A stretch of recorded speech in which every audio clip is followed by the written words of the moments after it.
दोस्तों, कहानी शुरू करने से पहले आप लोगों से बस एक छोटा-सा रिक्वेस्ट है कि प्लीज़ अगर कहानी आप लोगों को पसंद आया करे तो एक लाइक और एक प्यारा-सा कमेंट ज़रूर कर दिया करें। कहानी पसंद ना आने पर भी आप अपनी राय मुझे दे सकते हैं जिससे कि मैं अपनी कहानी में कुछ बदलाव कर सकूं। तो चलिए दोस्तों, कहानी शुरू करते हैं। मेरे दामाद निखिल ने अपनी सारी जायदाद और कपड़े की फैक्ट्री मेरी बेटी निशा के नाम कर दी थी। वो मेरी बेटी से इतना प्यार करता था कि हर समय नौकरों की तरह मेरी बेटी के आगे पीछे घूमता रहता था। मगर मेरी बेटी उसके साथ खुश नहीं थी। वो हर रोज़ मुझे फ़ोन करके कहती, माँ मुझे अपने पति से तलाक चाहिए, मुझे ये पैसा गाड़ी बंगला कुछ नहीं चाहिए, भगवान के लिए मेरी तलाक करवा दो। एक रोज़ रात को 3 बजे मेरे दामाद ने मुझे बुला लिया। मैं वहाँ गई तो अपनी बेटी का हाल देखकर मेरा दिल कांप उठा था, क्योंकि मैंने अपनी इकलौती बेटी निशा के लिए एक ऐसा फैसला किया था जो उसके लिए बहुत ही मुश्किलों भरा साबित हुआ था। इस भरी दुनिया में मेरी बेटी निशा के अलावा मेरा कोई भी न था।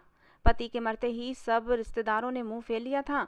तब से मैंने अपनी बेटी को अकेले ही पाल पोस कर बड़ा किया था और आज वो 21 साल की हो चुकी है। हम दोनों एक दूसरे का सहारा हैं, एक दूसरे को देख देख कर जीते हैं। मेरी बेटी को भगवान ने खूबसूरती दिल खोल कर दी है। आवाज़ ऐसी मीठी है कि कोई एक बार सुन ले तो दोबारा सुनने की इच्छा जरूर रखेगा। अपने कॉलेज में मेरी बेटी स्टेज पर कई बार अपनी आवाज़ का जादू बिखेर चुकी है। सुनने वाला उसकी आवाज़ में मदहोश हो जाता है। हम अपनी गरीबी में ही खुश थे। मैं एक फैक्ट्री में काम करती थी और इतना पैसा आ जाता था कि हम दोनों माँ बेटी आराम से अपनी ज़िंदगी बसर कर रहे थे। लेकिन फिर मेरी और मेरी बेटी की ज़िंदगी में निखिल नाम का लड़का आया, जिसने हमारी ज़िंदगी को उलट पलट कर रख दिया। वो मेरी बेटी की सुरीली आवाज़ पर मर मिटा था और हमारे घर का पता तलाश करता हुआ हमारे घर तक आ पहुंचा था और उसने मेरी बेटी के साथ शादी करने का प्रपोजल रखा। मैं तो दंग रह गई थी, क्योंकि वो तो बहुत बड़ा बिजनेसमैन था। हम जैसे गरीब लोगों से क्यों रिश्ता जोड़ना चाहता था। निखिल कहने लगा कि निशा की आवाज़ ने मुझे अपने जादू में जकड़ लिया है। मैं उससे शादी करना चाहता हूँ, उसे हमेशा अपने पास रखना चाहता हूँ और ज़िंदगी भर उसकी मीठी आवाज़ सुनना चाहता हूँ। मैं अजीब दोहराए पर आकर खड़ी हो गई थी। दिल कर रहा था कि निशा की शादी निखिल के साथ कर दूं। मेरी बेटी रानी बनकर पूरी ज़िंदगी ऐश करती। लेकिन वहीं दूसरी तरफ निखिल की एक ऐसी कमी जो मुझे सोचने पर मजबूर कर रही थी। निखिल दोनों आंखों से अंधा था। एक अंधे आदमी के साथ मैं अपनी इतनी खूबसूरत बेटी की शादी कैसे कर सकती थी। हालांकि निखिल ने मुझे भरोसा दिलाया था कि मैं अंधा जरूर हूँ, लेकिन अपने सारे काम मैं खुद से करता हूँ। निशा को मेरे साथ कोई प्रॉब्लम नहीं होगी। और फिर निखिल की प्रॉपर्टी और उसका ऐशो आराम देखते हुए मैंने दिल पर पत्थर रख लिया और निशा की शादी निखिल के साथ तय कर दी। आज मेरी बेटी की शादी थी और मैंने शादी में पैसा पानी की तरह बहाया था। लोग मेरी बेटी को देख देख कर हैरान हो रहे थे। उसकी शादी का लहंगा, जिसकी कीमत सुनकर लोग अपने दांतों तले उंगलियां दबा रहे थे, और उसके जेवरात को देखकर दंग हो रहे थे। जबकि ये सच कोई नहीं जानता था। ये सब पैसा और तैयारी मेरे होने वाले दामाद की तरफ से की गई थी। मैंने अपनी बेटी की शादी एक बहुत ही अमीर लड़के से तय की थी। मेरा दामाद बहुत ही अमीर था, मगर वो खूबसूरत बिल्कुल भी नहीं था। जबकि मेरी बेटी लाखों में एक थी और अभी उसकी उम्र भी बहुत कम थी, 21 साल की हो पाई थी। सब लोग हैरान थे कि मैंने अपनी इतनी खूबसूरत चांद जैसी बेटी ऐसे मामूली शकल सूरत मर्द को क्यों दे दी थी। मेरी बेटी विदा हुई तो मैंने सुख का सांस लिया। अब मुझे पूरी उम्मीद थी कि हमारी ज़िंदगी बदल जाएगी और मैं भी अपनी बेटी की वजह से ऐशो आराम की ज़िंदगी गुजार सकूंगी। शादी के दूसरे दिन मैं अपनी बेटी से मिलने पहुंची तो मुझे एक झटका सा लगा था, क्योंकि मेरी बेटी और मेरा दामाद घर पर नहीं थे। वहां मौजूद नौकरों ने मुझे बताया कि मालिक और मालकिन तो घूमने के लिए गए हैं। मुझे हैरत हुई थी कि वो शादी के अगले दिन ही घूमने के लिए निकल गए थे। मैं मायूसी से अपने घर लौट आई और घर आकर अपनी बेटी को कॉल करने लगी। मेरी बेटी ने कॉल बहुत देर बाद उठाई थी। दूसरी तरफ से मेरी बेटी की घुटी घुटी सी आवाज़ सुनाई दी थी। मैंने निशा से उसका हालचाल पूछा तो महसूस हुआ जैसे वो बहुत ही उदासी से बातें कर रही थी। मैंने निशा से भी वही बात पूछी कि तुम लोग शादी के दूसरे दिन ही कहाँ चले गए थे। भाई, शादी के अगले दिन भी कुछ रस्में होती हैं जिन्हें निभाया जाता है, लेकिन तुम तो अगले दिन ही घूमने के लिए चले गए। मेरी बात सुनकर निशा ने उखड़े हुए शब्दों में मुझे जवाब दिया कि मैं सिर्फ अपने पति के कहने पर चली गई थी। मेरा पति चाहता था कि हम पहले सैरो तफरी कर लें, बाद में आकर लोगों से मिलना जुलना करेंगे। मैं ये सुनकर हैरान हुई। मैंने अपनी बेटी की हल्की सी आवाज़ और उदास सी शब्दों से परेशान हो रही थी।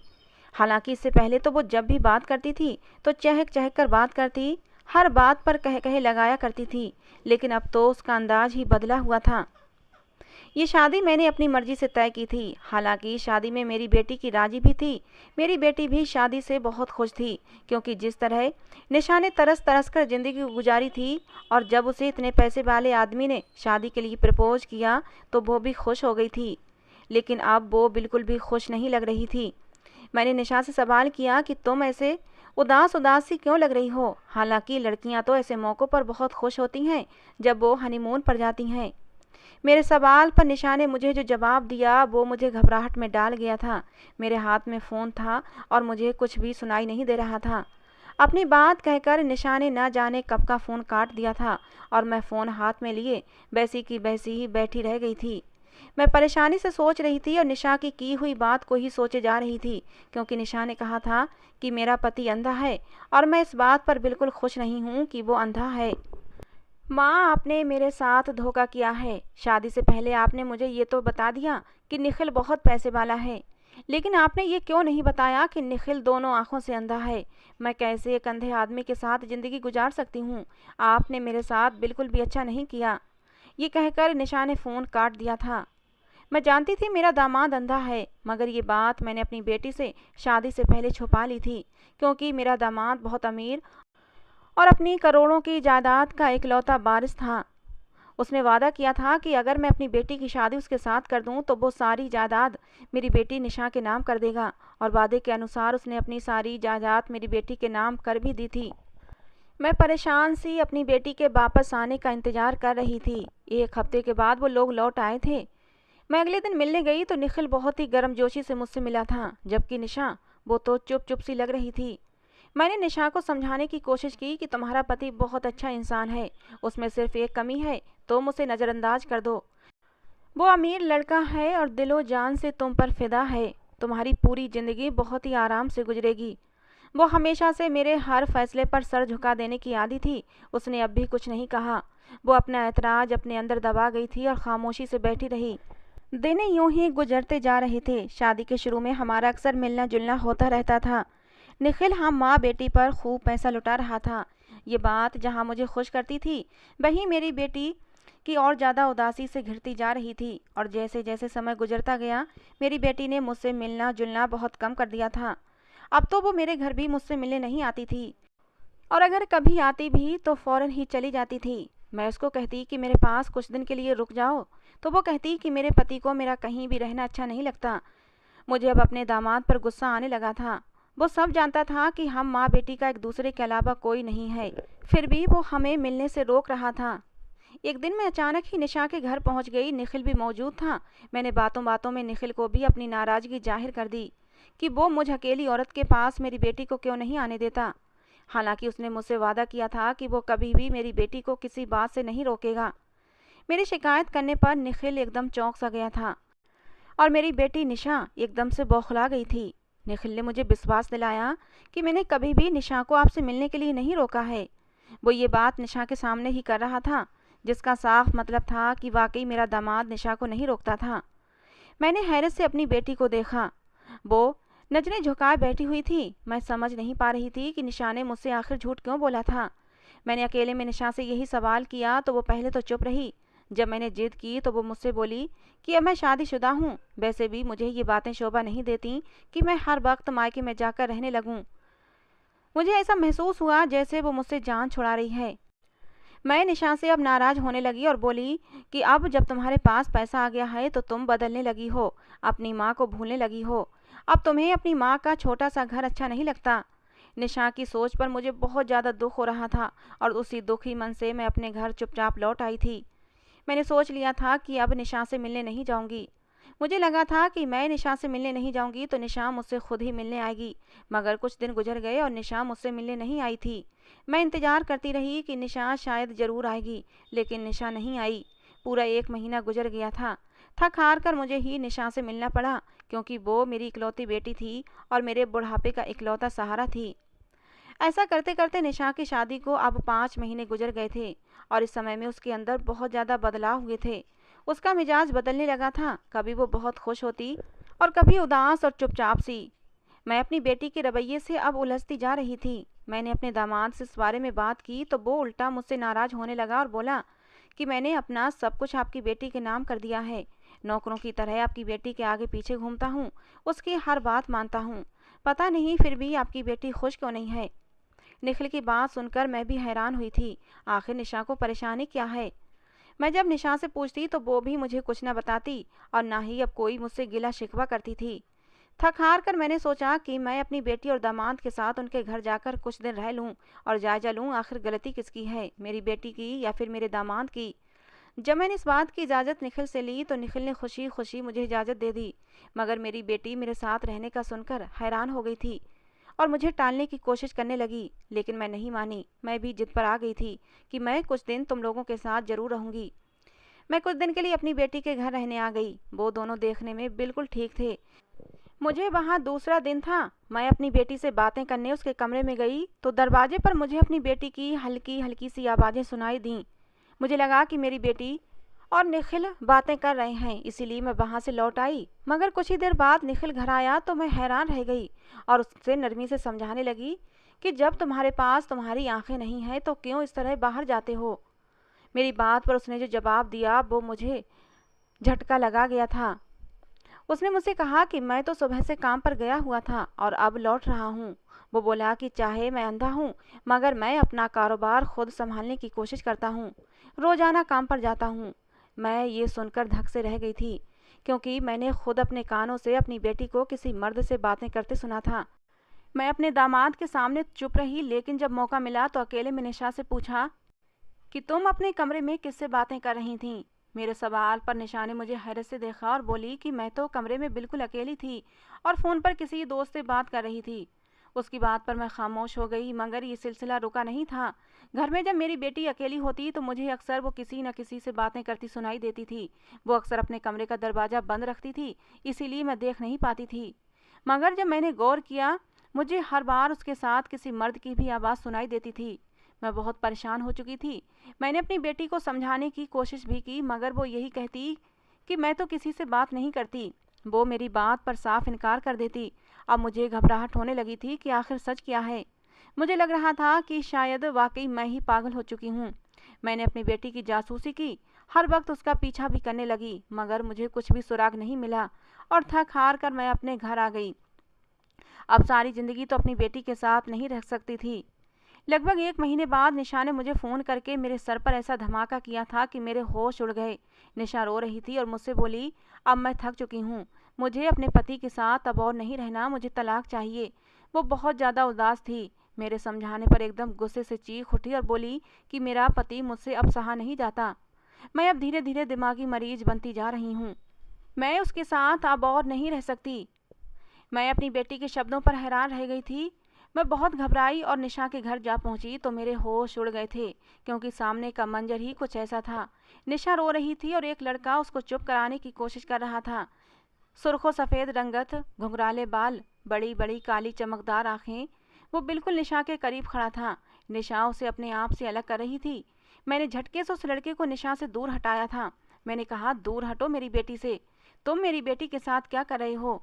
निशा जल्दी से मुझसे लिपट कर रोने लगी, जबकि वो लड़का अपनी नज़रें झुकाए खड़ा था। मैंने कहा, आखिर तुम कौन हो और मेरी बेटी के घर में क्या कर रहे हो।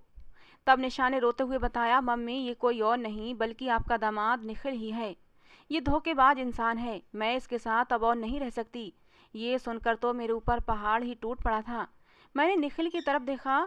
ये वो निखिल तो बिल्कुल नहीं था जिससे मैंने अपनी बेटी की शादी की थी।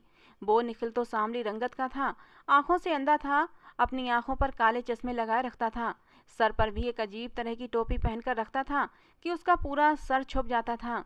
जबकि मेरे सामने खड़ा लड़का तो किसी शहजादे से कम नहीं लग रहा था। मेरा दामाद तो बिल्कुल ठीक था और उसकी आंखों की रोशनी भी थी।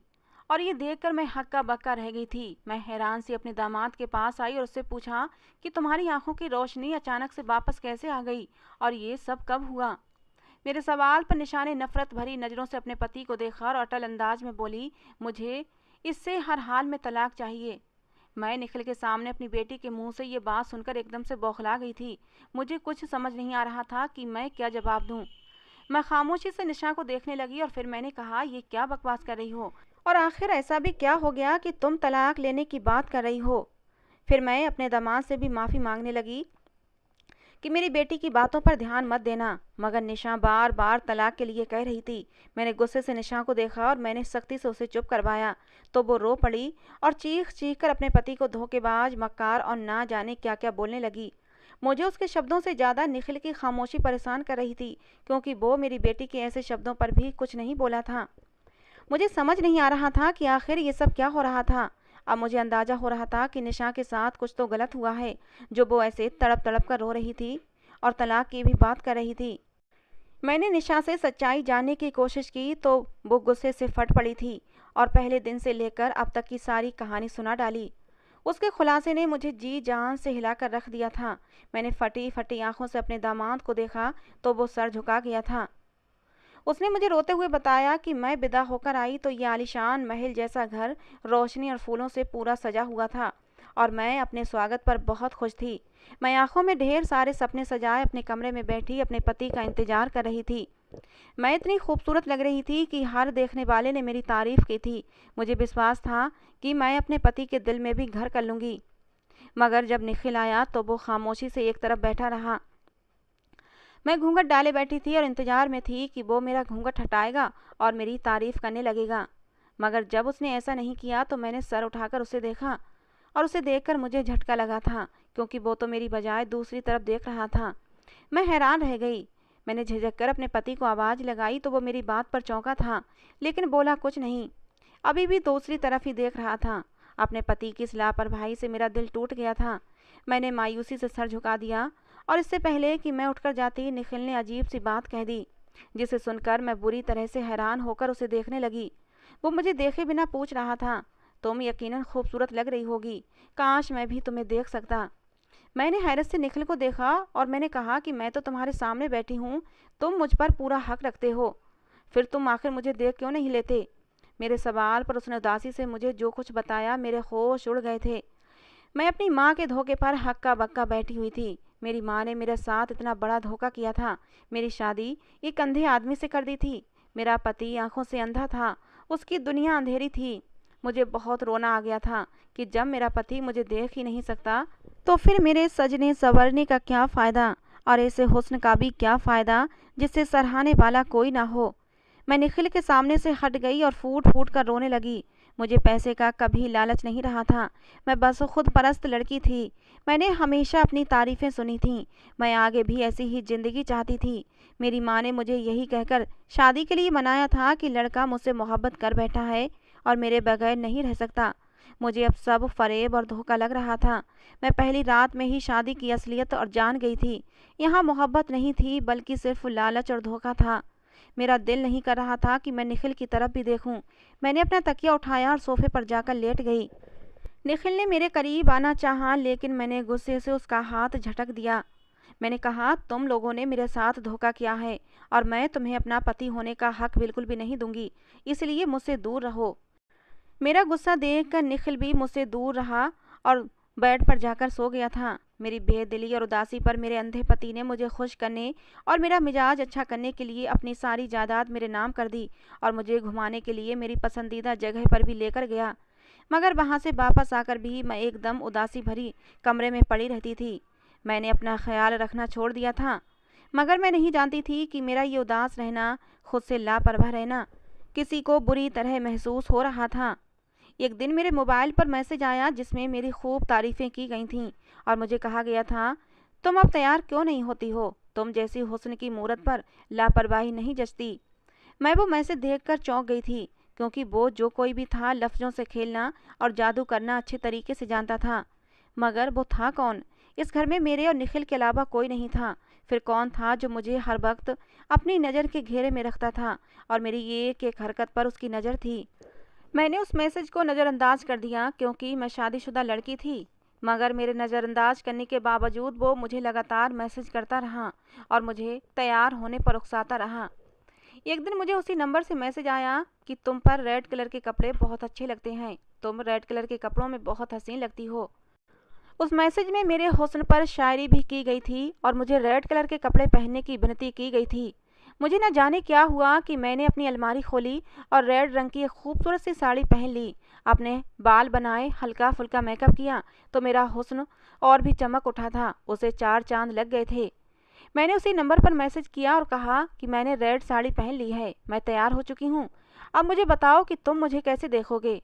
मैं सिर्फ ये जानना चाहती थी आखिर वो कौन है। मैं नहीं जानती थी कि मेरे इस मैसेज का असर उस इंसान पर इतना पड़ेगा कि वो दिन दहाड़े मेरे कमरे की खिड़की पर आ पहुंचा था। मैं अपने कमरे की खिड़की पर कोई अनजान नकाबपोश आदमी को देखकर एकदम से घबरा गई थी। वो जवान लड़का था जिसकी रंगत साफ सुथरी थी और नकाब में भी उसकी आंखें खूबसूरत लग रही थीं। मुझे अंदाजा हुआ कि वो जो कोई भी था बड़ा ही प्यारा था और साथ ही साथ बहादुर भी था, जो मुझसे मिलने मेरे घर तक आ पहुंचा था। मैं उसे वापस भेजना चाहती थी मगर मैं ऐसा नहीं कर पाई और उसे अपने कमरे में बिठा लिया। वो अपना चेहरा दिखाने पर राजी नहीं था मगर उसकी आंखों में मेरे लिए मोहब्बत और दीवानगी साफ नजर आ रही थी। वो खुलकर मेरी तारीफें कर रहा था। अब मुझे उसका साथ अच्छा लगने लगा था और उसके बाद तो ये जैसे रूटीन ही बन गया था। वो लड़का दिन रात मुझसे फ़ोन पर बात करता और जब मेरा पति काम पर चला जाता वो मेरे घर चला आता। वो मुझसे बेपनाह मोहब्बत करने लगा था और मैं भी उसकी तारीफ और जादू भरी बातों में डूब चुकी थी। लेकिन मैंने कभी अपनी हद पार नहीं की थी। हालांकि वो लड़का मेरे करीब आना चाहता था लेकिन मैं उससे हमेशा दूर दूर रहती थी। एक रात जब निखिल बिजनेस के सिलसिले में शहर से बाहर गया था तब वो लड़का रात को मेरे कमरे में आया था और आते ही उसने मुझे अपनी बाहों में कस के भर लिया था। कहने लगा, निशा अब तुम्हारे बिना नहीं रहा जाता। आज वो सब कुछ हो जाने दो जिसके लिए मैं कब से तड़प रहा हूँ। मैं तुमसे दीवानों की तरह मोहब्बत करता हूँ और तुम हमेशा मुझसे दूर रहती हो। लेकिन मैंने उस लड़के को खुद से दूर धक्का दिया था। मैंने कहा ये सब गलत है, मैं शादीशुदा हूँ। मैं अपने पति से भले ही मोहब्बत नहीं करती लेकिन मैं उसे धोखा भी नहीं दे सकती। उस लड़के की हरकत पर मुझे गुस्सा भी आ गया था और गुस्से में मैंने उसे घर से जाने के लिए कह दिया। मेरा गुस्सा देखकर वो डर गया था और मुझसे माफ़ी मांगने लगा। कहने लगा, आज के बाद मैं कभी भी ऐसी हरकत नहीं करूँगा। मैं भी तो उसकी मोहब्बत में डूबी हुई थी। मैंने भी फ़ौरन उसे माफ़ कर दिया लेकिन इस शर्त पर कि वो कभी भी मुझे टच नहीं करेगा। उसके बाद वो लड़का आराम से मेरे कमरे में आता। कुछ देर तक हम बातें करते और वो चला जाता। वो लड़का कहता था, निशा जब तक तुमसे बातें न करूं मेरा दिल बेचैन रहता है, तुम मुझसे नाराज मत हुआ करो। उसकी जादू भरी बातों में मेरा दिल भी पिघलने लगता था और अब तो मैंने अपनी माँ के घर भी आना जाना कम कर दिया था। मैंने उसके लिए सजने संवरने लगी थी।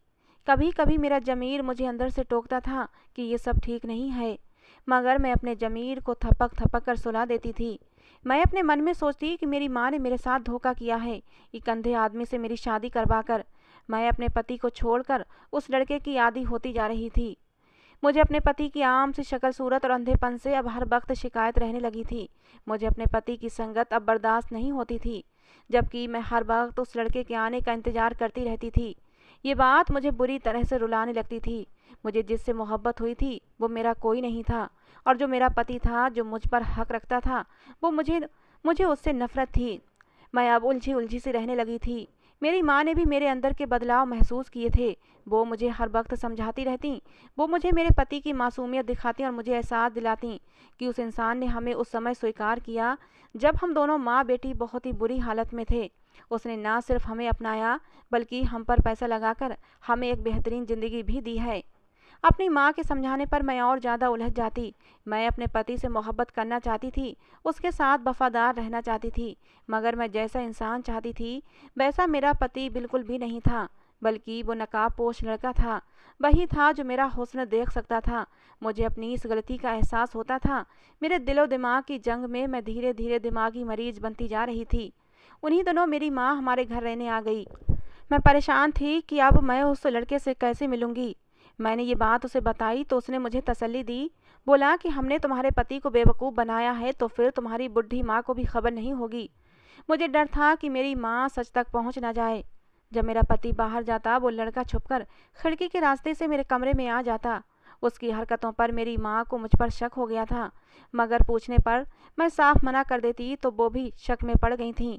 मगर मैंने उस लड़के को सख्ती से मना किया और उसे बुरा भला कहा कि उसकी वजह से मैं सबकी नज़रों में गिरती जा रही हूँ और पाप की भागीदार बन रही हूँ। वो लड़का मेरी बात सुनकर चला गया था और फिर कभी वापस नहीं आया और पीछे मैं उसकी यादों में सुलगने लगी थी। मुझे समझने में बहुत देर हो चुकी थी। वो अपनी मोहब्बत का जहर मेरे दिलो दिमाग में घोल चुका था।